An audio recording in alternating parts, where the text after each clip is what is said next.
Guys, hindi na ayaw na matanggal yung ano dito sa salamin natin kaya nag-iinit ng face. Hindi makita yung ano. Kaya nag-iinit ng face dito. Pantamig kasi yung 3 degree. Guys, Kulang yan kanina. ato. Ayun, kita nyo guys, hanggang ngayon gumagana yung wiper natin kaso ayaw na matanggal yung egg. Nadudurog na siya, onti, kaso kailangan po natin magantay ng matanggal. Ayun. Akala ko boys lang, grabe. Kaya pala sobrang lamig dito sa amin guys. First time namin ito maranasan. Kaya First time nakakawat maranasan. maligo pag umaga. Grabe. So, yeah, time check natin, 6:40 na ng umaga. So, madilim-dilim pa guys. Kaya naman, ihatid natin ngayon si boss sa kanyang trabaho. Siya yung taga-video natin ngayon. So, mula rito, 8 to 9 minutes drive kasi malilate na si boss. Gawa nung na-late tayo sa pag-drive guys kasi yung salamin natin nag-yelo na. Kaya kailangan muna namin na na i-melt or tanggalin gamit yung wiper. First time namin mangyari to guys dito sa Gisborne na nag-yelo yung salamin natin. Malamang pati yung sa taas ng sasakyan, yung tok-tok ni Pick. Alam niyo kung gano'ng kalamig. 2 degrees. 2 degree yung yung lamig niya.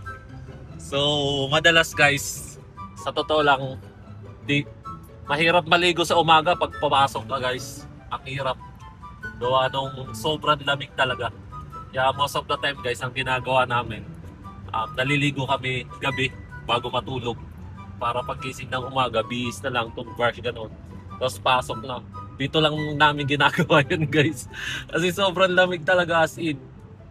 So papasok na si Bossing sa trabaho. Ihatid na natin siya. 7 to 1, tama? Pasok mo man. 7 to 1:30. And 4 to 9.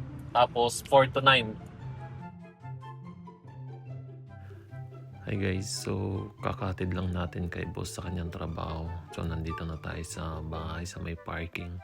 Tinatry ko na tanggalin yung mga namuong yelo sa taas ng kotse natin guys. Kaya kung mapapansin nyo, ayan dahil mga yelo sa taas, yung mga naiipon natin. So ganyang kalamig dito ngayon guys, nasa 2 degrees yung lamig ngayon. Sabi ko nga, first time lang namin na maranasan ito o masubukan dito sa Gisborne. Kaya naman sobrang lamig pala talaga. Kaya naman lalo na kagabi sobrang lamig niya. So ito yung naging resulta sa sobrang lamig. Makikita nyo ang daming yelo. Try lang natin natanggalin para kahit pa paano maganda naman siyang tignan. Ayan ang lamig sa kamay guys, napakasakit. So hindi na ako gumamit ng gloves dyan.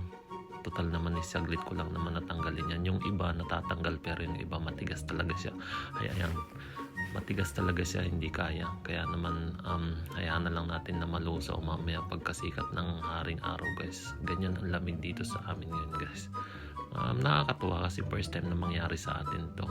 Kaso nga lang syempre, di ba? Iba talaga yung lamig. Oo, ganyan guys. So yun lang, gusto ko lang update kayo na nangyayari dito sa amin sa Gisborne guys, sa New Zealand.